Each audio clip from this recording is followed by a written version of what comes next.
Se você quer conhecer quase toda a visão de mundo de Clarice Lispector, sintetizada numa única história curta, ou se você já leu alguns textos de Clarice e ainda não entendeu qual é a lógica da obra dela, esse vídeo é especialmente para você. E eu posso afirmar que ele também vai agradar muito quem já é um clariciano de carteirinha, porque nesse vídeo eu vou mostrar para todo mundo qual é o texto em que você encontra o que há de melhor em Clarice e vou dar as ferramentas de que todo mundo precisa para poder entender e apreciar a obra da maior escritora do planeta e que era pernambucana.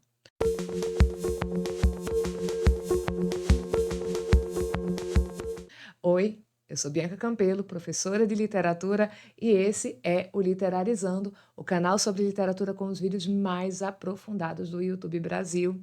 E esse é um vídeo sobre uma das figuras literárias mais queridas do meu coração, que gosta de uma leitura devastadora, Clarice Lispector. A gente já tem vídeo aqui no canal sobre a vida da Clarice, os temas de sua literatura, que eu vou deixar linkado no fim desse vídeo e aqui embaixo na descrição.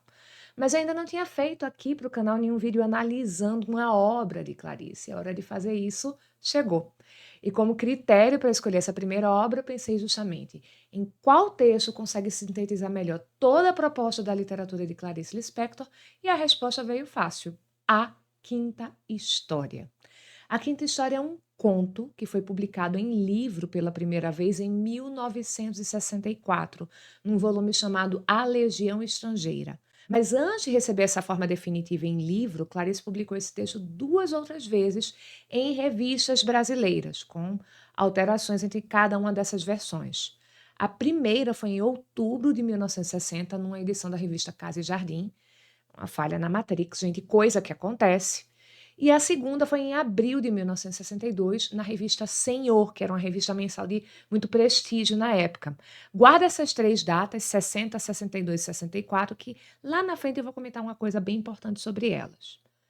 E o que é que conta esse conto? Bom, a história que se tem ali para contar em A Quinta História em si é muito simples, muito banal. É sobre uma dona de casa que aprende uma receita caseira para matar baratas e ela executa essa receita e dá certo, as baratas morrem. Fim de end, né? Não. Porque em Clarice os fatos não são o que importa. O que importa é o que os fatos causam nos personagens, na subjetividade deles. O que acontece geralmente é um evento bem banal nos textos de Clarice: ver um homem mascando chiclete no meio da rua, ver uma rosa num jardim ou num vaso de casa, ver um cachorro passeando na rua, coisas bem bestas de todos os dias. Só que por um motivo que ninguém explica racionalmente, por algum gatilho do inconsciente, nos textos de Clarice, esse evento banal faz o personagem viver uma epifania.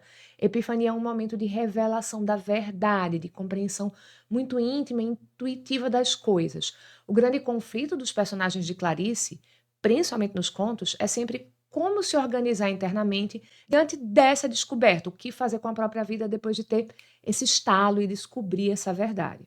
Em A Quinta História, a narradora em primeira pessoa, que é uma mulher sem nome, tem esse estalo, tem essa revelação no momento em que ela vê as baratas mortas no chão do apartamento dela.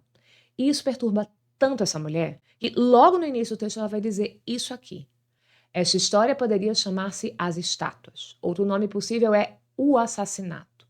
E também Como Matar Baratas. Farei então pelo menos três histórias verdadeiras, porque nenhuma delas mente a outra. Embora uma única, seriam 1001 se 1001 noites me dessem. Então ela diz pra gente que vai contar uma história, mas que essa história tem três nomes, ou seja, tem três jeitos de você encarar essa história. E por isso ela precisa contar de três formas, e ela vai contar repetidamente essas três histórias. E a gente imagina pelo título do conto que não vão ser três vezes, porque o título fala em uma quinta história. E essa narradora ainda diz que se ela tivesse 1000 chances, ela contaria 1000 vezes a história em 1000 formas. Gente, quando uma pessoa precisa repetir, repetir, repetir uma história, é porque ela ainda está muito impressionada, né? Ela está tentando dar sentido ao que ela viveu, ela está tentando entender. Quando essa experiência está acomodada dentro dessa pessoa, quando ela está confortável, que ela entende, a história vira ela tem uma forma só. Desse conto tem muitos, dois romances mais importantes de Clarice: A Paixão Segundo GH e A Hora da Estrela. Isso porque tanto a GH, que é a narradora personagem de A Paixão Segundo GH, quanto o Rodrigo S.M., que é o narrador personagem de A Hora da Estrela, são pessoas que se anunciam como alguém que precisa falar, precisa contar o que viveu. Em A Paixão Segundo GH é o encontro da GH com a barata. Olha só. E o Rodrigo S.M. é o encontro que ele teve com o olhar de uma moça nordestina, imigrante no Rio de Janeiro, extremamente pobre. Esse encontro foi tão impactante para ele que ele precisa fazer uma história com uma personagem que encarne essa moça, e é assim que vai surgir a Macabea. Então, sistematizando um pouquinho do que a gente já falou até agora sobre a quinta história e por que ela sintetiza tanto assim a obra de Clarice. Olha só os temas que estão nesse texto e como eles estão se conectando com outras obras da autora, tá? O autoconhecimento, o momento da epifania, em que a gente vê o personagem passar por essa revelação súbita de uma verdade, essa experiência que é fundamental em praticamente todos os contos e romances de Clarice, isso vai acontecer.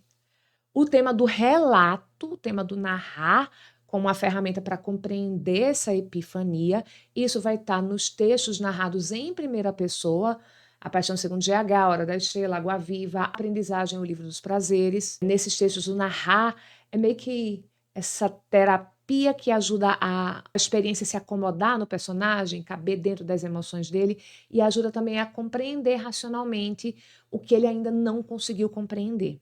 E o tema de matar baratas, que é o que acontece no conto e é o tropos narrativo principal de A Paixão Segundo GH. E aí eu vou te chamar a atenção porque nessas duas histórias a barata também tem um forte valor alegórico, tá? Isso significa que a gente pode ler o texto pensando na barata como a barata mesmo, o inseto, ou a gente pode ler a barata como um símbolo com outros muitos significados possíveis. E no final desse vídeo eu vou te falar quais são esses significados e a cabeça de vocês vai explodir. Sério, quando a gente descobre esses outros significados, a sensação, gente, é de que você levou um tapa na cara, você levou uma voadora no meio da barriga, e a gente às vezes precisa de uma sessão de terapia e conversar com alguém sobre isso, porque mexe muito com as nossas emoções. Então, teremos emoções fortes no final desse vídeo. E agora a gente vai fechar a lista dos grandes temas com um tema que é importantíssimo nesse conto e é um tema importantíssimo na obra da Clarice. E ele se revela bem aos pouquinhos na narrativa, porque é o grande foco da epifania dessa personagem. Então, assim, depois daquele preâmbulo que ela diz, vou ter que contar 3 histórias, porque essa história tem 3 títulos e tal, ela vai falar da primeira história, em que ela diz que se queixou de baratas, deram uma receita que você mistura açúcar, farinha e gesso, oferece para as baratas. Ela chama essa história de como matar baratas e é isso. Me queixei, me deram a receita, fiz, pronto, as baratas morreram. E logo em seguida ela vai emendar essa história com a segunda, que ela chama de o assassinato, que é a mesma, tem o mesmo passo a passo, só que tem uma mudança, porque ela vai desenvolver um pouquinho mais a situação, falando que eu nem tinha um problema com baratas na minha casa. Quando aparecia barata é porque elas subiam pelos canos. Mas aí ela vai apresentar as baratas como um mal secreto, que ela precisa combater para manter a casa limpa. E a expressão mal secreto está lá no texto, e ela é bem importante, anota aí, porque logo depois de usar essa expressão, ela fala sobre como ela se sente quando ela prepara a receita. E ela diz exatamente isso aqui. Um medo excitado e meu próprio mal secreto me guiavam. Agora eu só queria gelidamente uma coisa: matar cada barata que existe. Então, olha só, mal secreto aparece de novo, só que agora é o mal secreto dela. O mal secreto do prazer que ela já sente, porque vai poder matar as baratas que aparecerem na casa dela. E de repente esse desejo já é imenso, porque ela gostaria de matar todas as baratas do mundo, cada uma delas. Mesmo que o advérbio seja gelidamente, a maneira como as frases estão escritas não dão a ideia de uma coisa que é feita sem emoção. Ela é guiada por uma excitação, um medo excitado. Por isso que essa segunda história é o assassinato. E essa é a primeira epifania da personagem. O primeiro aprendizado de si. Ela descobriu que matar é algo prazeroso, que dá a ela uma sensação de poder. E esse tema do poder de matar perturbava os pensamentos de Clarice desde que ela era adolescente fazendo faculdade de Direito. Inclusive, como estudante, ela publicou um artigo em uma revista de ciência jurídica discutindo a pena de morte, que dá o direito de matar ao Estado. Esse tema do assassinato está no romance A Maçã no Escuro, um livro que ela finalizou em 56, mas só publicou em 61, em que o protagonista, Martim, cometeu ou pensa ter cometido o assassinato da esposa. Tá em A Paixão Segundo GH, em que a narradora mata uma barata, e tá em A Hora da Estrela. Se você chegou até aqui, dá um like nesse vídeo. Compartilhe com as pessoas que você conhece, com quem você quer compartilhar Clarice Lispector. E comenta aqui embaixo, eu vi a maçã no escuro, para eu saber que você chegou aqui na epifania da segunda história, tá?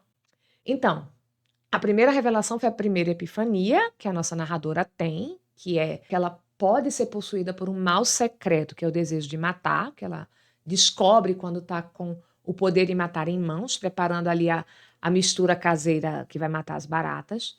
Mas, se essa é a revelação da segunda história, o que, é que ficou para depois, né?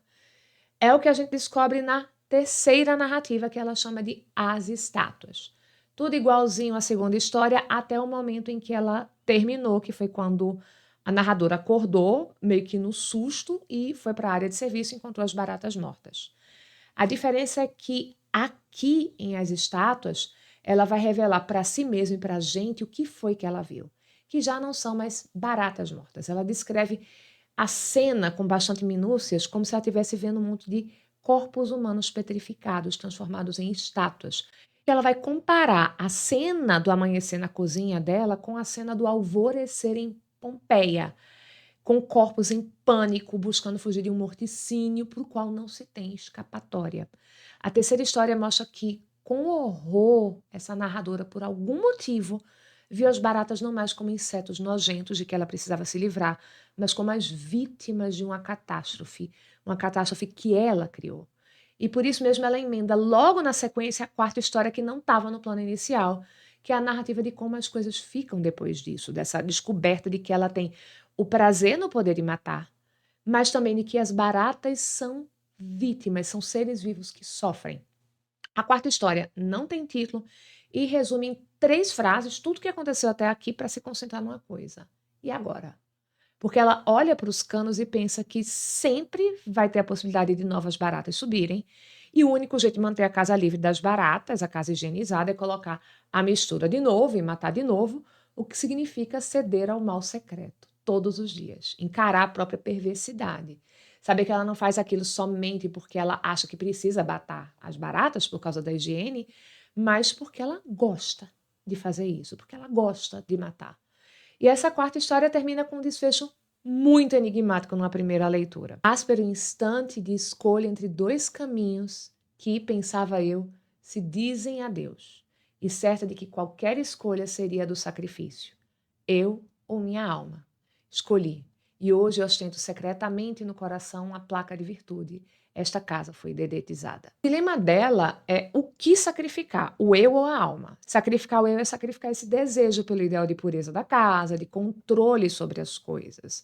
É abrir mão de matar as baratas porque é abrir mão do controle. Mas é não ceder ao mal secreto.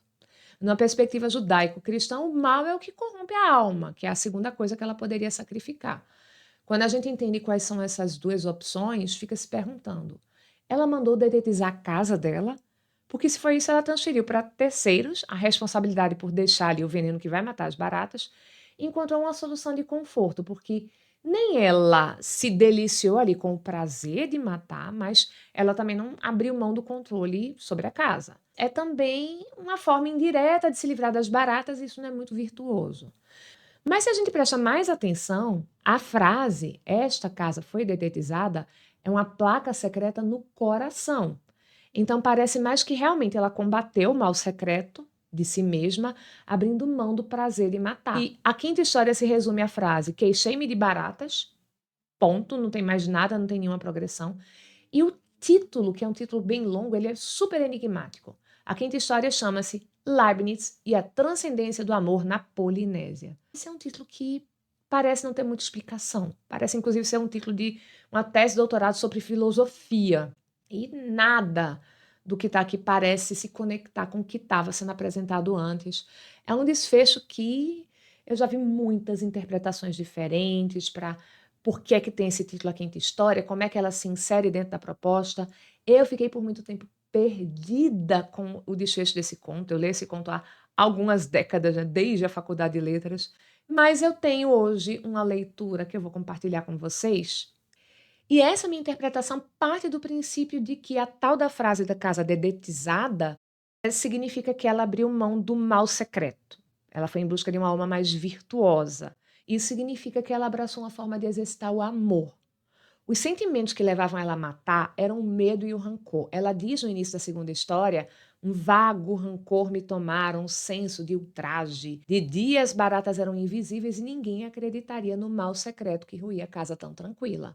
Rancor é sinônimo para ódio, para raiva. Matar é uma ação movida pelo prazer de se aliviar do rancor e do medo. E o amor não é somente contrário ao ódio, mas é também um sentimento que só se desenvolve na ausência de medo. Se a narradora detetizou que estava impuro, que era a própria alma, tomada pelo mal secreto, o rancor e o medo que faziam de matar um prazer, ela pode experimentar a compreensão do amor. O Leibniz entra no meio desse título porque ele foi um filósofo monista, que acreditava que todas as coisas são conectadas por uma partícula essencial única. Por isso, o termo monista, mono, um.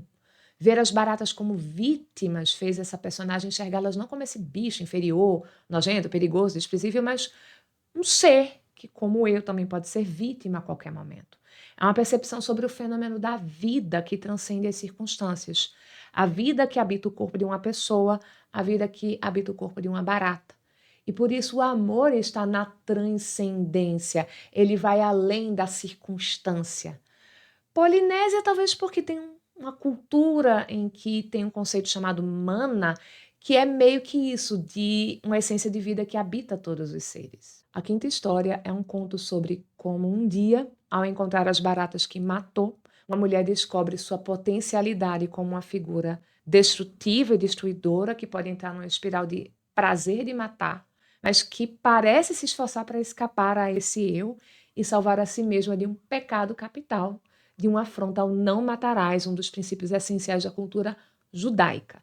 É da cultura judaico-cristã, mas eu quero destacar o judaico aqui, porque Clarice era judia. A família de Clarice veio para o Brasil para fugir de ataques antissemitas na Ucrânia. E saber disso é o elemento fundamental para aquele momento que eu disse que ia chegar, aquele em que as cabeças explodem, as coisas se conectam, a gente fica meio besta diante do texto sem saber o que falar, que é a alegoria das baratas. Quando a gente pega a quinta história e quando a gente pega a Paixão segundo GH, fica bem claro que Clarice tem uma coisa com barata, né? Porque tá na superfície, as donas de casa lidando com baratas e tal. E aí fica o porquê, né? Tem a resposta óbvia, né? Baratas são nojentas. Funciona para essa proposta do elemento banal que gera reflexão. Uma dona de casa com problema de barata em casa. Mas isso só funciona porque a barata deixa de ser, né, barata e passa a ser outra coisa, como a vítima, né? Então, aí já tem uma alegoria conceitual e espiritual na imagem da barata, que é a imagem de que aquilo que é símbolo do impuro também guarda a essência de que são formadas todas as coisas. Mas tem outra alegoria que a gente pode identificar nessa imagem, nesse tropos da barata, que é uma alegoria política. A propaganda do regime nazista ao longo dos anos 1930 e 40 explorou o tempo todo a associação entre o povo judeu e seres como ratos, piolhos, traças e baratas. Isso era explorado em cartazes, em folhetos e filmes de propaganda, que eu não vou mostrar por aqui porque é um conteúdo extremamente sensível. Eu recomendo muito um documentário que tem aqui no YouTube chamado Arquitetura da Destruição. Vou deixar o título e o link na descrição desse vídeo para quem tiver curiosidade. Esse documentário mostra como essa propaganda antissemita se desenvolveu e como eles faziam, por exemplo, testes com dedetização de espaços como fábricas para desenvolver a ideia das câmaras de gás, inclusive usando os mesmos produtos. Então, quando Clarice escolhe essa imagem, ela também está resgatando toda uma história do Holocausto e do antissemitismo que é impulsionado, olha só, por rancor, ódio, nojo de gente que é desumanizada e apresentada como animais nocivos e inferiores. A barata na literatura de Clarice é o resgate dessa história, mas também é uma proposta de um símbolo para qualquer pessoa que possa ser considerada suja, impura, inferior, gente que muita gente gostaria de extinguir. E aí vem o outro detalhe que faz a gente ficar mais abismado ainda. Lembra que eu te falei das datas de publicação de A Quinta História? Então, quando o conto saiu pela primeira vez em 60, foi poucos meses depois de o Mossad, o Serviço Secreto de Israel, apreender na Argentina Adolf Eichmann, um oficial da SS, que foi responsável pela logística do Holocausto. Foi uma repercussão internacional esse evento, porque o Mossad violou a soberania da Argentina e tal, mas tinha esse clamor popular pela punição dos crimes contra a humanidade, e o fato final foi que Eichmann foi levado para Israel em 60, foi julgado em 61 e condenado à morte. E a execução dele foi em maio de 62. Clarice republicou a Quinta História um mês antes, na revista Senhor. E em 64, quando saiu A Paixão Segundo GH e A Legião Estrangeira, o movimento dos direitos civis nos Estados Unidos tinha suas grandes conquistas. É isso. Queridas amigas, queridos amigos claricianos, é por isso que a Quinta História é a grande síntese do que é a obra de Clarice Lispector. E é assim que a gente lê Clarice. E é por isso que ela é tão especial. Clarice Lispector é a dona dessa literatura cheia de camadas. E seja em nível consciente, em nível inconsciente, ela consegue atingir a gente nas nossas camadas mais profundas. Ler Clarice é ter as próprias epifanias. Se você chegou até aqui, digita nos comentários "Eu fui além da Polinésia" e me diz, você já tinha lido a Quinta História antes desse vídeo? Qual é a obra de Clarice que mais te impactou? Obrigada pela companhia, um beijo e até a próxima.